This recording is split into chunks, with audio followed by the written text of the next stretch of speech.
Good morning, Doug. Good morning, Good everybody morning, else. Drew. This is the Applied Masculinity Podcast with Douglas, Gillette, and Drew. And we are having fun here this morning. Today, though, we are going to actually be talking about Doug's new book, Soulmaking. And of course, having read it now, I have a lot of questions about it. And before we get into my questions, I want to hear from you about the journey from King, Warrior, Magician, Lover through, if you want to dip onto kind of Primal Love, the Shaman's Secret. Is that right? Yeah. Thresholds of Elysium, and now we're arriving at Soulmaking. So let's just talk just a little bit about your journey through life. Well, I have fundamentally always been about experiencing the divine uh, in a multitude of ways. From the time I was at least 2 years old, and I talk about that in Soulmaking, and saw the moon through the windows of our apartment at that time. I have always been thrilled by and enthused by, inspired by that which lies above, behind, beneath this reality that we take to be daily life reality and usual. Uh, as I grew emotionally, intellectually, and so forth, that thrill encompassed more and more territory, including a lot of ancient civilizations, uh, the point of which was never kings and battles for me, but always the development of human thought and the depth of human connection with each other, and beneath that with the divine. Anyway, that eventually led me to depth psychology, King, Warrior, Magician, Lover. Right. And since one of my interests in exploring this, what I take to be a divine reality manifested in what we call material form, I've been interested always in the origins of things. Having lived through a lot of relationships with women, and having applied my depth psychological knowledge to that stuff, and then been a life guide for couples as well as individuals. After I had, I think, contributed greatly to male psychology in particular, Mm-hmm. I moved on to couples psychology, not leaving the male psychology behind, but trying to write a book that really got at what I think are the fundamental problems that come up really universally in male female relationships. Right. And I tracked that back to primate ethology, my fascination with origins. How did it come to be this particular way? Uh, and I thought with Primal Love, I gave a lot of, I explored the evolutionary paths of men and women, which are overlapping, Mm-hmm. but also different, and their development as persons, and then bringing them together in couple formations, which are problematic, uh, and explored solutions to that through becoming aware and understanding that we have somewhat different evolutionary trajectories as genders. If I can ask a question real quick, Yeah. what draws us to couple? Oh, Let's that's a let's just universe. well, That's a because whole. That's a is that a universe, Drew. It's an evolution. 25 words or less. that's right. Yeah. Okay. Oversimplified enormously. Totally. Uh, um, Children. The length of time that it takes human children to become self-sufficient requires, basically, for the optimal scenario, pair bonding. uh, usually between males and females. I mean, they can take different configurations, as we know, but that's the fundamental thing. Okay. We evolved to become stable parents, but of course, we didn't fully evolve to become stable parents. That's part of the problem.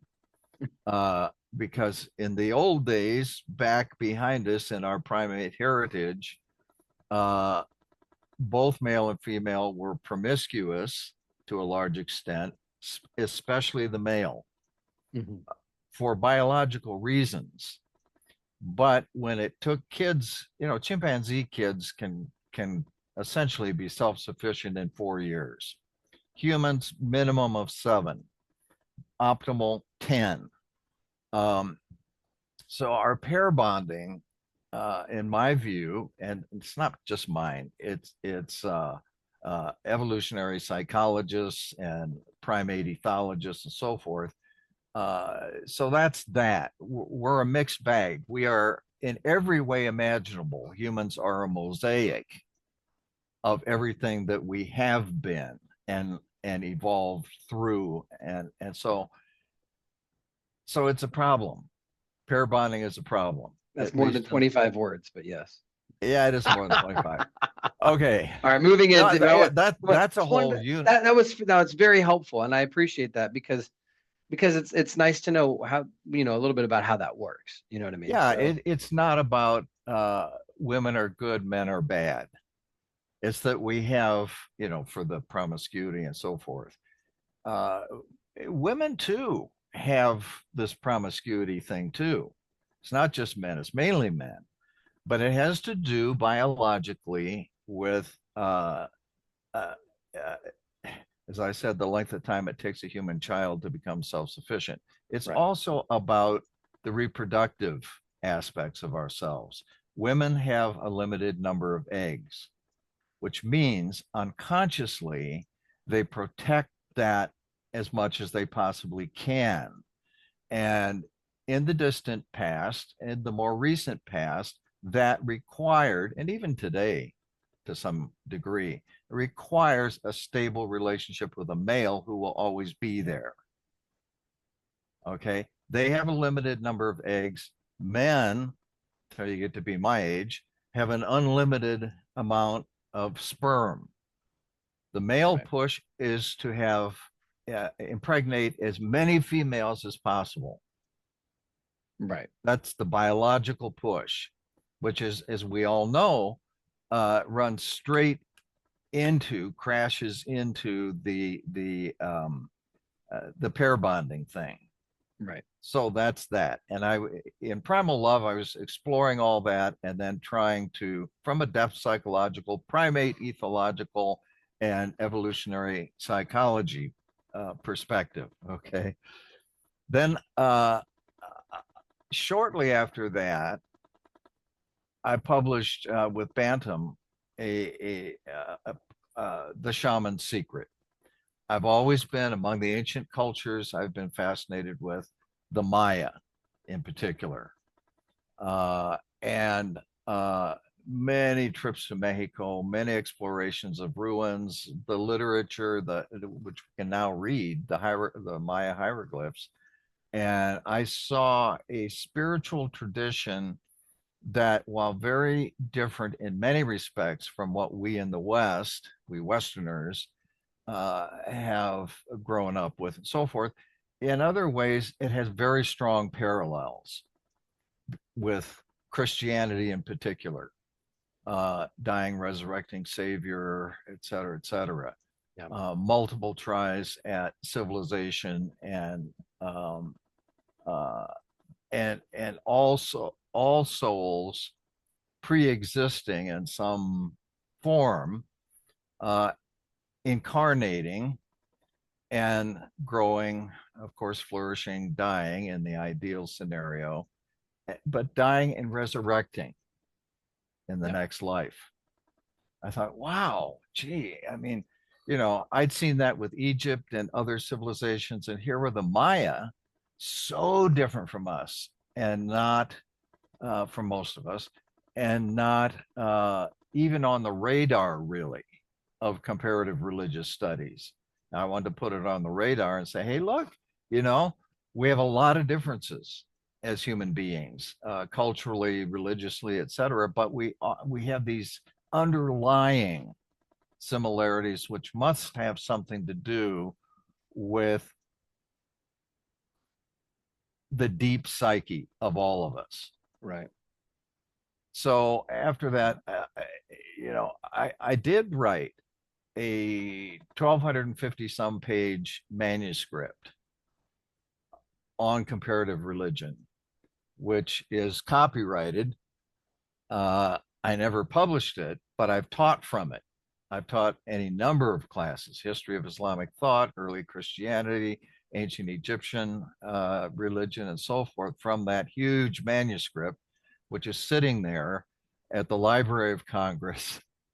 And I haven't, tried to publish it. That is actually book 8, the 8 that I say in the trailer. Oh, right. Okay. Yeah. Unpublished, copyrighted, ready to go. If I can, someday find the time and energy to try to find a publisher for it. But anyway, then the poetry book, At the Thresholds of Elysium. Yeah. I got tired of trying to say what can't be said. What can't be said, really at a deeper, higher level. So I turned to poetry of a particular kind, and following the lead of one of my spiritual heroes, Ibn al-Arabi, medieval Islamic mystic, who would always end his long chapters of his many, publications with a poem that sort of encapsulated, or, the whole discursive thing that he was doing in the chapter, mm-hmm. and succinctly stated it in a religious poem. And so that's what I did. I said, I'm so sick of struggling with trying to communicate in prose what I'm feeling and what I've experienced. Okay, so that was that book. But I self-published it because most people think they're allergic to poetry, and there's hardly a publisher that will touch it. So I said, the hell with it. I'll just get it out there. And so I did that. And then a couple of years ago, I thought, I'm going to try one more prose thing. Soulmaking is what that became, which tries to pull together depth psychology, various fields in science, various fields in the humanities, including comparative religion, depth psychology, and my own stories of, I guess you'd call them, unusual experiences, or experiences that I'd always had, that there are a significant number of breaks in our daily life level of being conscious and being, that strongly indicate other dimensions of reality that are impinging on, that lie beneath, above, whatever, and are percolating into our daily lives, that range from psi experiences that just about everybody has, acknowledged or not, to very expansive states of consciousness in which it really feels like experiencing the divine. So in a nutshell, there it is. And my experience with Soulmaking when reading it was that it was a phenomenological book at its core. I mean, at its real core, it's about your experience when you reflect on how this played out, which your experience is two things, as far as I can tell. Your experience is totally unique, and totally unique to you. It is also totally common and completely common to everyone, and that everyone has had some of these kind of Yeah. experiences, right? And so I Right. actually really enjoyed the the uh, the phenomenology, or and for everyone else out there, just quick overview on phenomenology. I think it's important, because if you read this book like you read, say, King, Warrior, Magician, Lover, or like you would read Primal Love or any other work of prose that you've done, um, you really do wind up with a not an instruction manual for living, but a very left-brained approach to understanding the works that's going on here.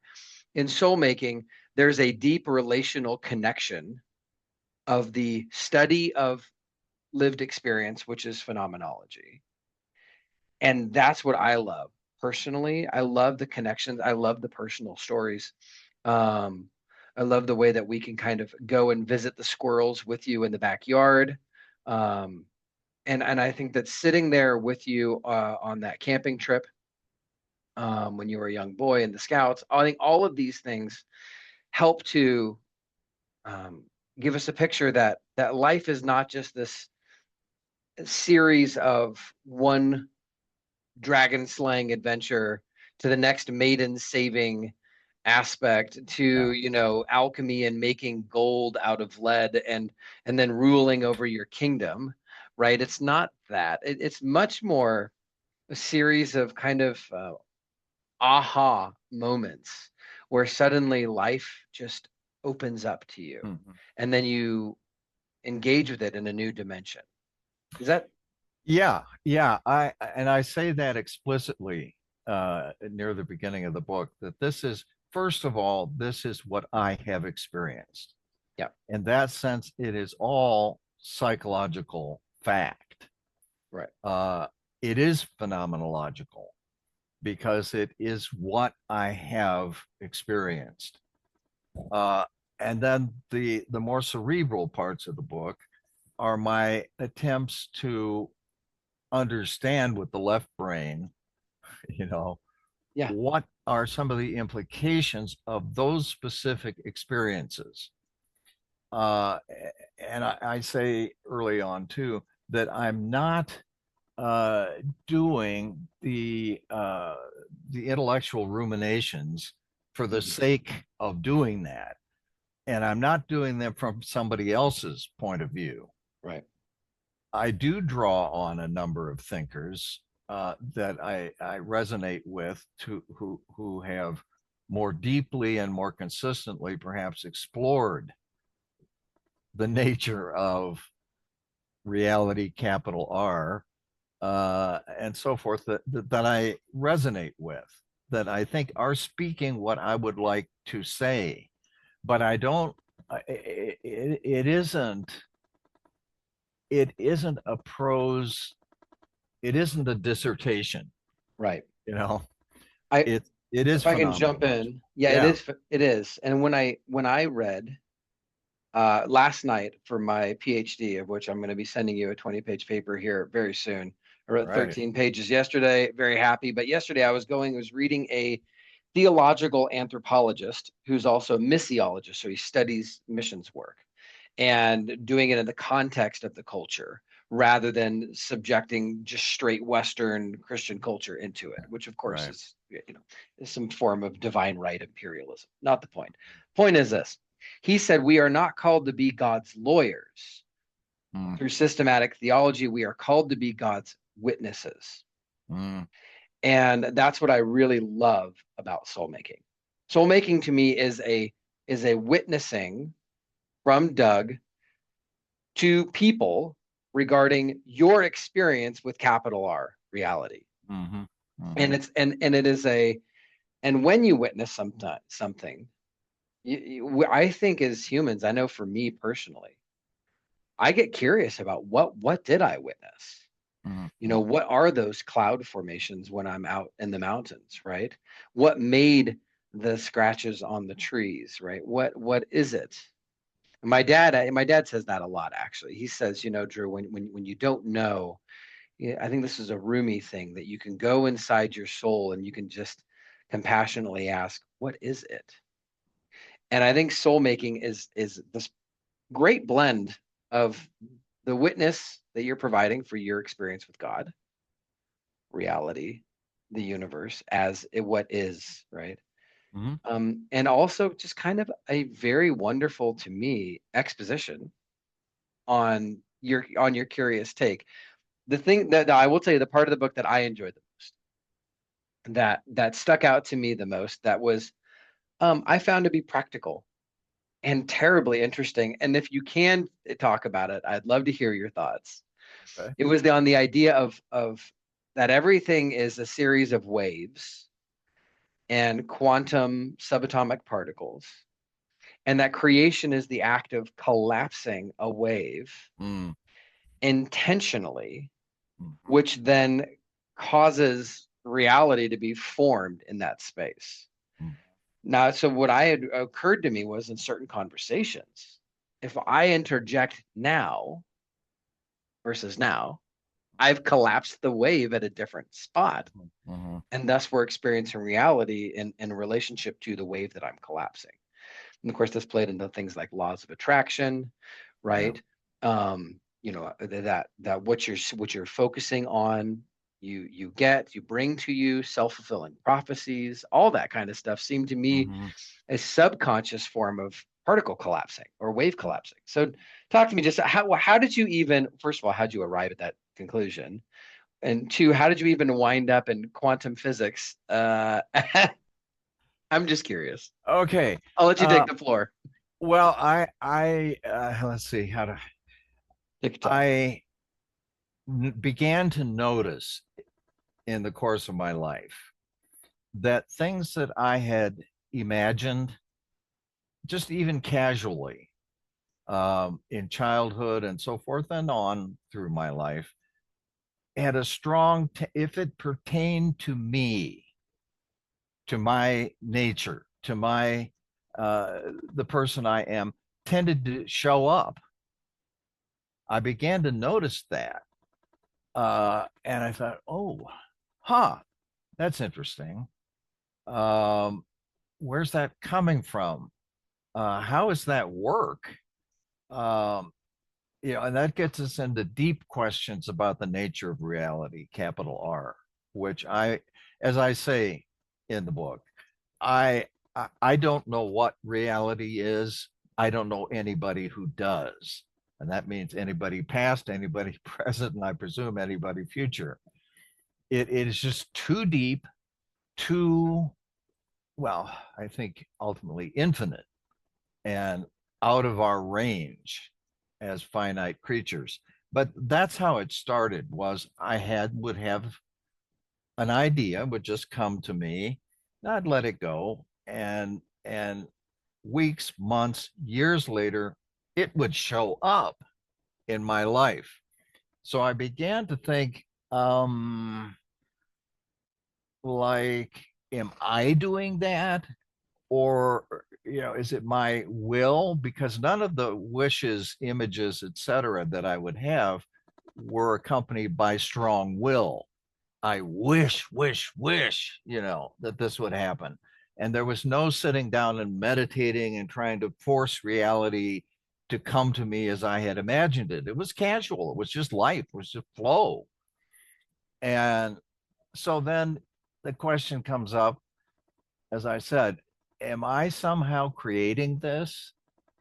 Uh, am I somehow experiencing or getting hints from something that already is, like the future, in my present? What is happening?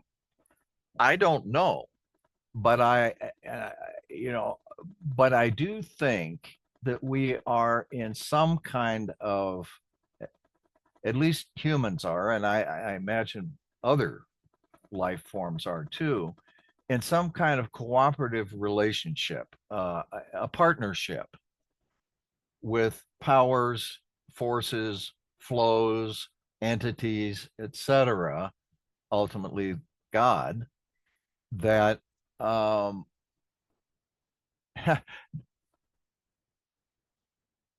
I also came to the conclusion, comes from It's related to this. That reality is layered. It's multi-layered. So at one level, I feel like I've always been in a creative, uh, cooperative partnership with what I just mentioned, that we're working together, God and me, ultimately, and God and each person, maybe. I don't know. I can't speak for others, but to bring to fruition things that pertain to me. Uh, uh, at one level of reality, it feels like a partnership.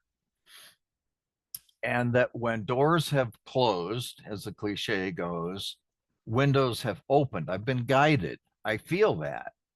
Uh, Things that I did not pertain to me that I wanted, the door closed.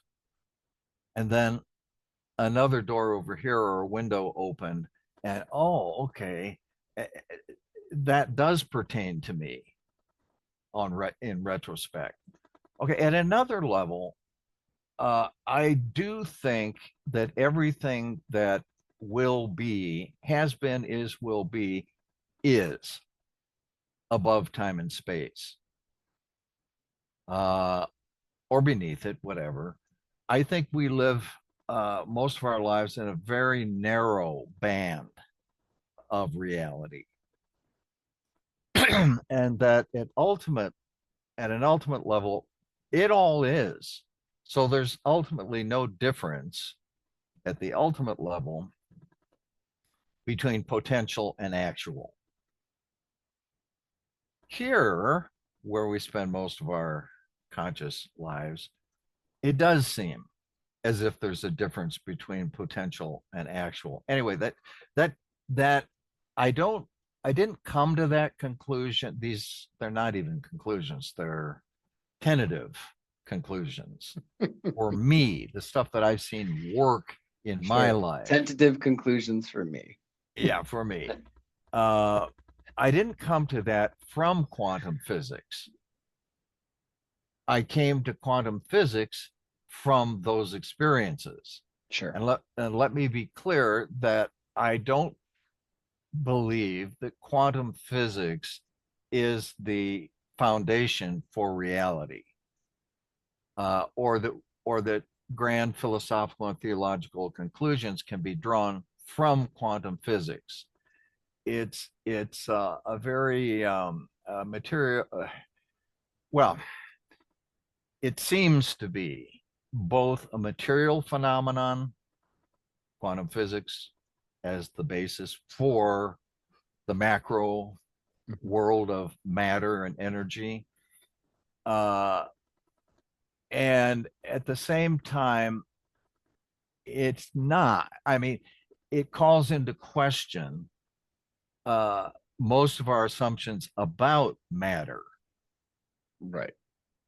And suggests, I mean, it's a quasi spiritual thing. I say quasi because it doesn't get at the full range of dimensions of what reality, capital R, is. But if you start messing around with matter, if you mess around with matter, then in theory, you're messing around with what matters. Ultimately, yes. So it's so correct. Yeah, it's a quasi thing, right? And so me in my early 40s now, everything seems to matter tremendously. The meaning of life is like somehow like ultimate matters, and all that stuff seems to matter, but I'm not entirely certain about what matters. In fact, the more research I do, it doesn't seem obvious to me that what I think matters is what matters, and the relationships that we cultivate, the community that we grow in, the all that stuff that the beings that we are. It's starting to seem to me that what matters is that I, as a being, greet other beings as beings and celebrate their personhood. Yeah. Yeah. The one major theme in Soulmaking is that persons are the goal, toward which all of reality that we can experience drives toward, points to, raises up.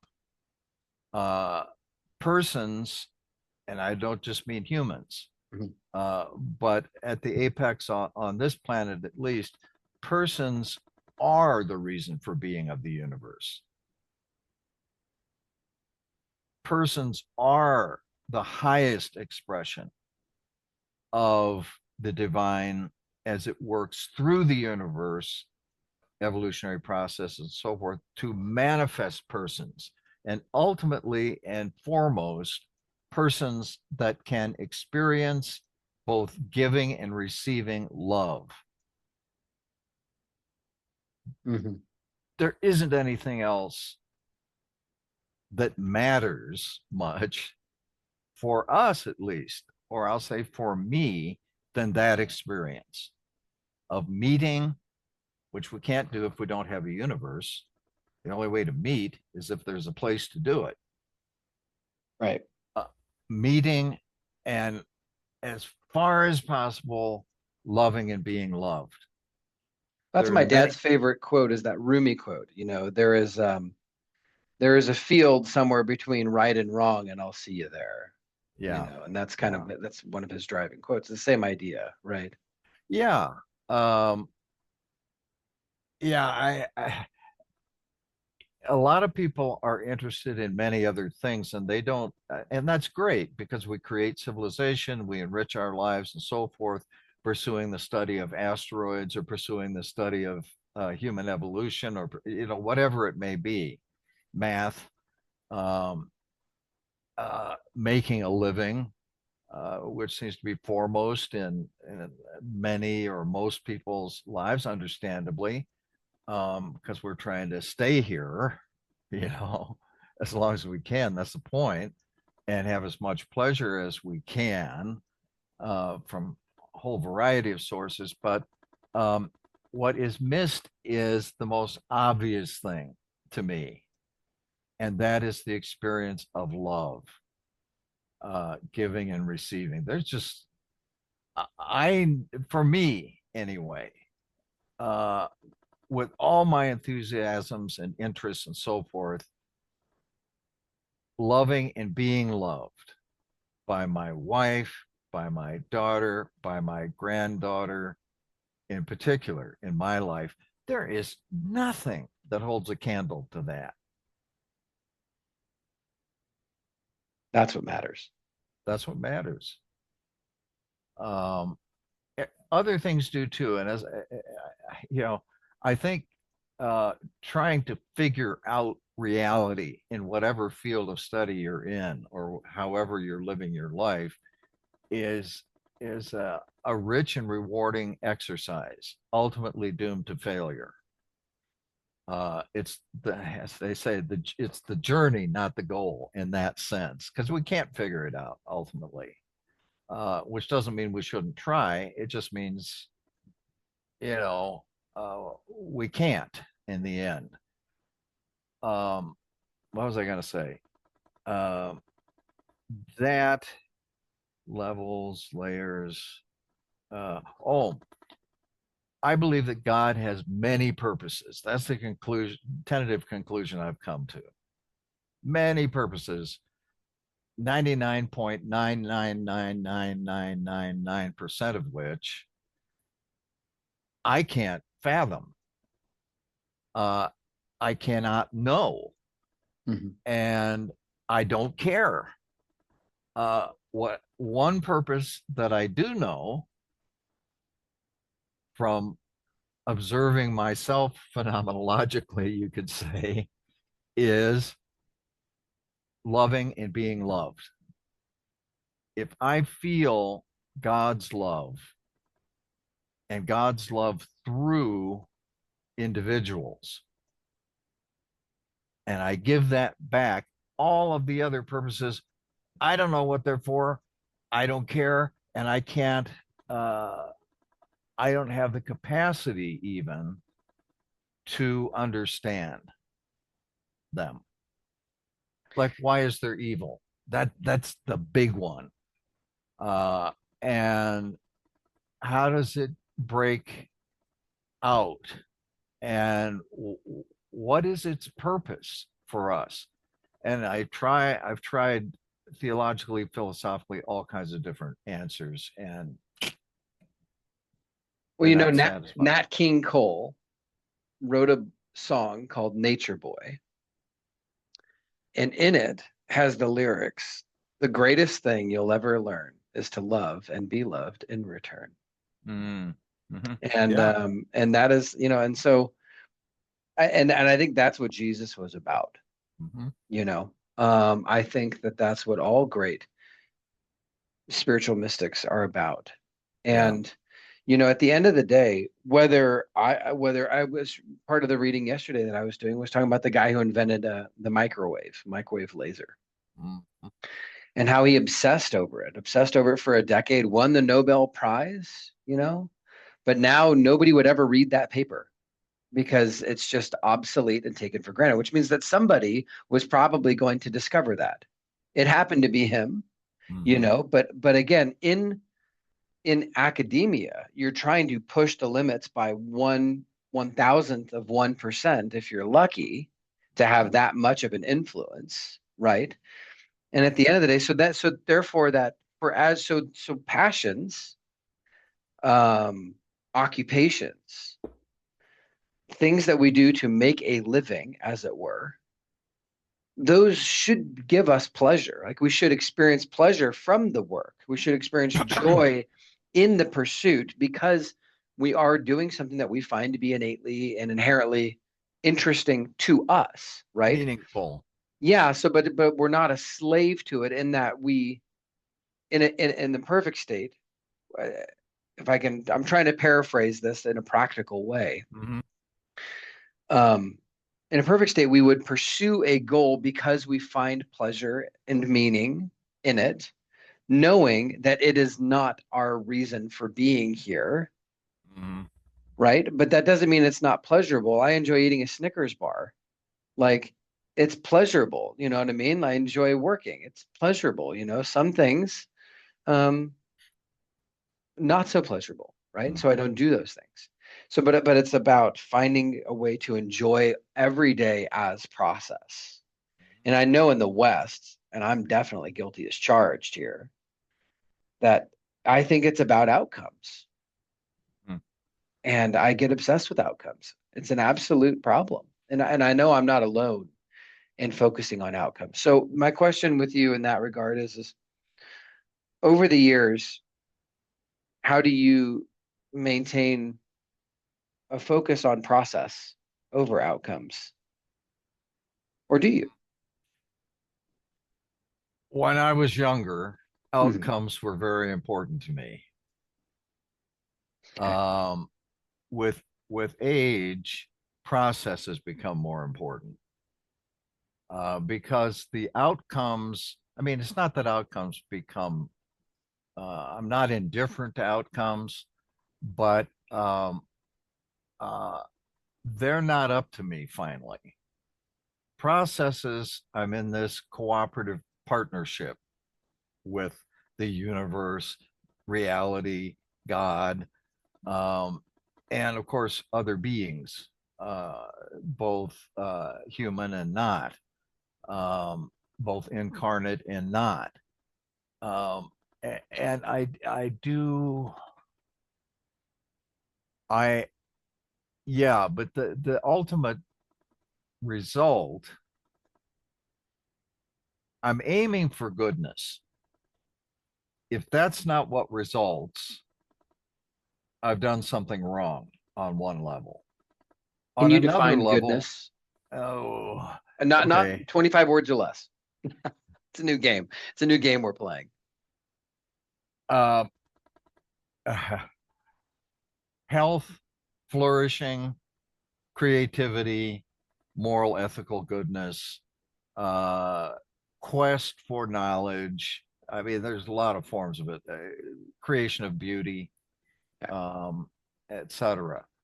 A Um, partnership with the universe as opposed to a selfish. Yeah. taking of the universe. Is that kind of fair? That Yeah, that's fair. to produce Yeah. goodness would produce a Mhm. result that is generative and not selfish in nature. Right. I used to think that that could be replicated, that kind of result, all over the world. I've long since given that up and taken much more seriously Jesus saying that we enter the kingdom of heaven through the narrow gate, parentheses, one at a time. The masses take the broad road to destruction. When I was young, I thought he was in a bad mood when he said that. I now see that that's absolutely the truth. God's purposes for others, I do not understand and cannot, and so I let it go. Um, but what I was going to say about the end result of process, I don't think we ever see the end result of process because I think that goes off into eternity, infinity. It just goes on and on and on, and we Right. can only. But I, and we've all heard this in one form or another. This saying goes back to ancient Egypt. The human being proposes, God disposes. So our processes are proposals for our vision of goodness, our experience of goodness, fulfillment, flourishing, kindness, fairness, you know, uh, ultimately love. Um, but we don't finish the process. It's our partner in the process that finishes it, and that is the divine. And what the Right. divine does with it is up to the divine. Eh, you know, I can't force it. I can't make it happen. I can't. Um, that's up to the divine. Yeah, Um, it's what I see now in Western culture is 21 days to extreme fat loss, or do this and you'll be successful, as though success was a state rather than a mm-hmm, process, mm-hmm. as though health was a state, like a permanent state of health Permanent. rather Yeah. than a process. Mm. Right? In the West, it seems that we are just constantly obsessed with achieving some sort of Michelangelo's Davidic statued state of perfection, juvenile Yeah. perfection, let's say, even, Yeah. um, rather than understanding the the process that we go through in the process of our soul being made and being Mm-hmm. defined, Mm-hmm. and continually undergoing that. I mean, my sponsor has a funny way of correcting me, and of course, he's this kind of Harley Davidson, ex motorcycle gang character. And I come to him and I'm like, hey, you know what? So I've realized. And then he stops me. He says, whoa, you've realized, or are you coming to a greater realization as you see it now? Yeah. Yeah. Yeah. And I That's noticed that I do that, right? yeah. Well, we all. I mean, it's a common way to do it, It but is. to express the sense of a new realization. Uh, all of these realizations that we have, and hopefully they become deeper and deeper and deeper as we live, and more insightful and more expansive as well as more specific. Um, they're all, in my view, with a few exceptions, they're all tentative. They're actually points, way stations, as Ibn Arabi would say, on a journey that we can't be sure we haven't been on before our births, but we're Mhm. certainly on in this medium and then beyond this medium. Don't know where it goes. Ultimately, I do believe, as a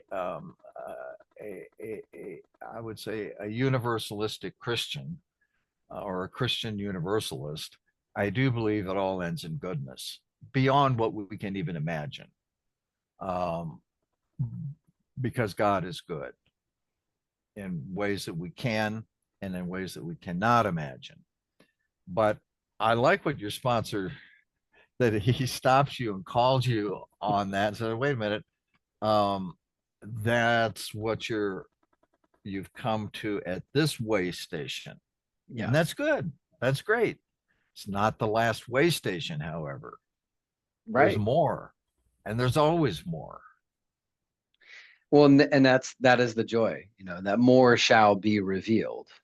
Right. And and whatever is next, I have a popular phrase that I say with my kids, and I like to surprise them and stuff. And it's like, just don't spoil Christmas. Like, don't ask Yeah, questions, right. because my Right. kids are very good at guessing. Uh, They are exceptionally talented at guessing. I'll be like, hey guys, where are we going? It's like a surprise, and then they will know exactly where we're going and what we're doing. And I'm like, I haven't written it down. I haven't told them, it's a So little disappointing. I say, don't spoil Christmas. You know what I mean? Like, I don't Mhm. want to know what's beyond in the hereafter. You Right. know, I To me, there's something about wondering when I start a mountain, when I start the trailhead.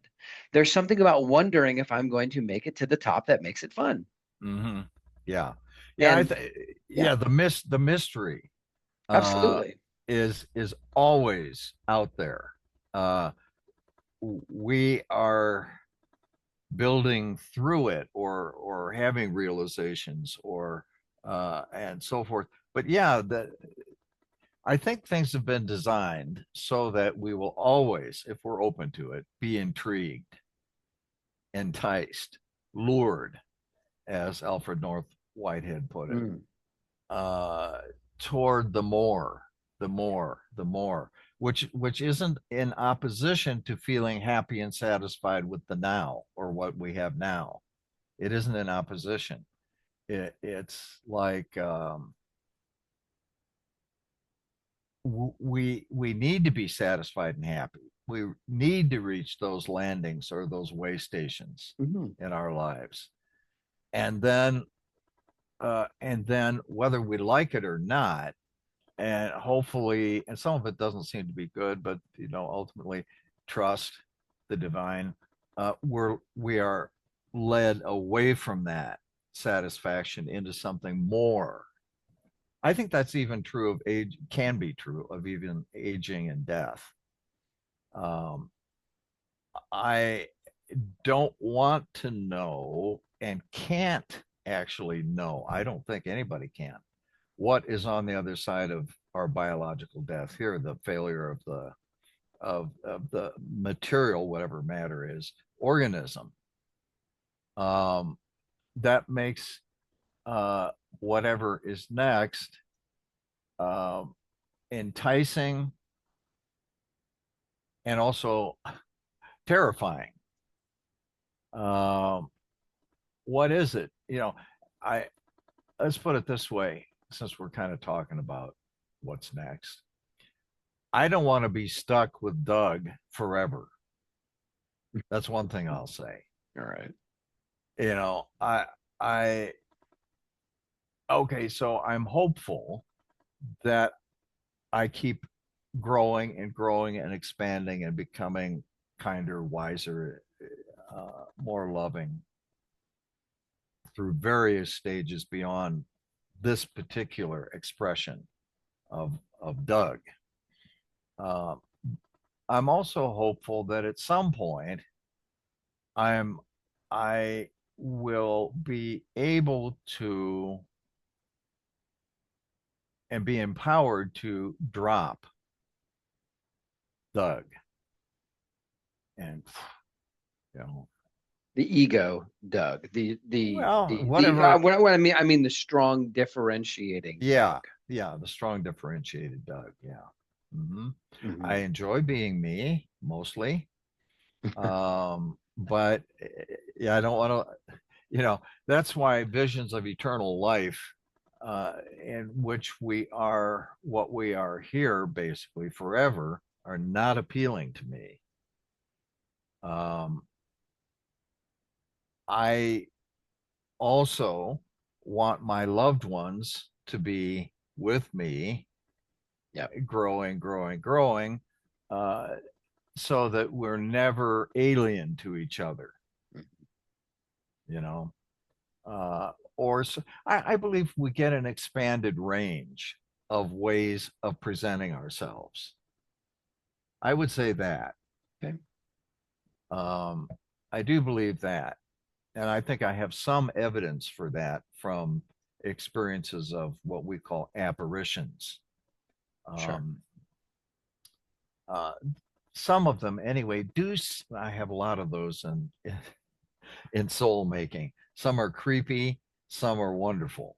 But there's humanity, personhood, etc. for most of them, and, and it seems like, at least for some of them, growth as persons, a beauty and a wisdom and a compassion and a love that oh, I'm thinking of my wife's father, for example, who I write about this a little bit in the book too.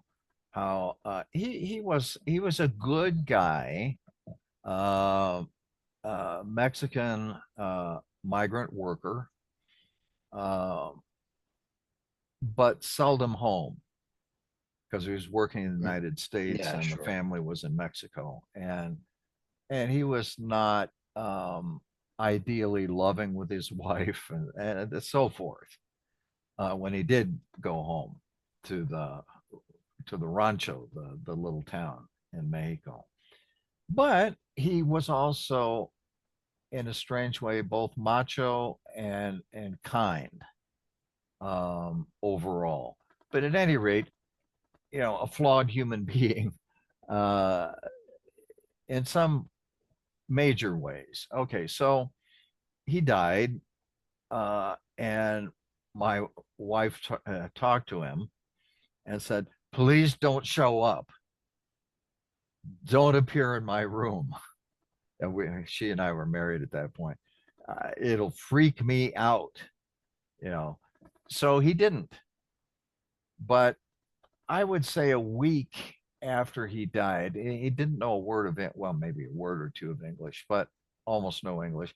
A week or two after he died, I hear him, it's his voice, speaking perfect English and saying, "Thank you for something like the life you've given my daughter." Uh, and I thought, wow, okay, if that is him, he's grown on the other side. He has a perspective that he didn't have when he was alive here or couldn't voice. Anyway, about a year after that, he did show up to my wife, but in a dream, which buffered the scary apparitional kind of experience. He shows up in her dream on they're divided by something like a glass barrier. He's on that side, she's here. And he's just waving and smiling at her, and she could feel his love and his uh, desire to. He's waiting over there for the family eventually to come over to his side. So that and many more expressions that I've experienced, apparitions. We'll talk more It's about that stuff too. And we're gonna yeah, get a little bit more into that, especially as we talk about, you know, we'll get deeper into some of the chapters on soul yeah, making. yeah. We'll talk some more. We will, of course, revisit the King, Warrior, Magician, Lover stuff. Mhm. And of course, some of the stuff that we're going to be working on. And I'm really excited. But in the meantime, Yeah. we've We run have out to of time. go. We Yeah, do. we've run out of time. Do we have time Last for thoughts. one more thing? We do. Okay. I just want to say that soul making, the realization of the mystical life Mhm. is the author's choice. I had a different choice, but I realized after sitting with their title that actually it was a book about soul making, And that without intending it, I had been and have been and am soul making. Yep. Not through will, not through wishing, not through deliberate attempts. Just, yep. Yeah. So it's a process that happens, I think, to those at least who are open in various ways. That's part of that cooperative venture thing. It is for making souls. Absolutely. And more shall be revealed. Yeah. Yeah. That's it. All right. Thanks, Doug. It's good to chat with you. Thanks, Drew. Yeah. Right. Likewise. Great. We'll talk soon, man. All right. See ya. Bye-bye. Bye.